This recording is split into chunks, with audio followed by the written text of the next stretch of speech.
আসসালামু আলাইকুম। আজকে প্রাথমিক বিদ্যালয়ের সহকারী শিক্ষক পদের সার্কুলার নিয়ে আলোচনা করব। তো সহকারী শিক্ষক পদের যে নিয়োগ সেটা দেওয়ার জন্য কিন্তু সিদ্ধান্ত নিয়েছে সরকার।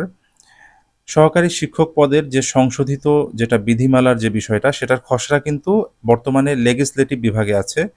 আইন মন্ত্রণালয়ের যদি গ্রিন সিগন্যাল পায় এরপরে কিন্তু যে সংশোধিত বিধিমালা সেটা চলতি মাসের কিন্তু শেষের দিকে প্রকাশ করা হবে এবং সেপ্টেম্বর মাসে দ্যাট মিন্স পরের মাসের প্রথম দিকেই কিন্তু সার্কুলার আসার সম্ভাবনা প্রবল। তো সেক্ষেত্রে শূন্যপদের বিষয়টা একটু আলোচনা করি।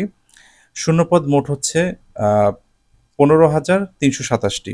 তো 31 আগস্ট পর্যন্ত শূন্যপদ হয়তোবা আরও বাড়তে পারে। তো সেক্ষেত্রে জেনারেলের যে সহকারী শিক্ষক সেটার পদ হচ্ছে আপনার 10,161টি। আর সঙ্গীত এবং শারীরিক শিক্ষা বিষয়ে সহকারী শিক্ষক পদ হচ্ছে আপনার 5,166টি। তো আপনাদের যাদের অনেক ইচ্ছা যে এই শিক্ষক পদে আপনারা যোগদান করবেন, তো সেক্ষেত্রে আপনারা এখন থেকেই কিন্তু প্রস্তুতি নেওয়া শুরু করে দেন। কেননা সার্কুলার আসলে কিন্তু খুব দ্রুতই কিন্তু এই নিয়োগ যে কার্যক্রম সেটা সম্পন্ন হবে। তাই দেরি না করে এখনই পড়তে বসে যান। ইনশাআল্লাহ ভালো কিছু আপনাদের জন্য অপেক্ষা করছে। তো সবার জন্য শুভকামনা থাকবে। সবাই ভালো থাকবেন। আল্লাহ হাফেজ।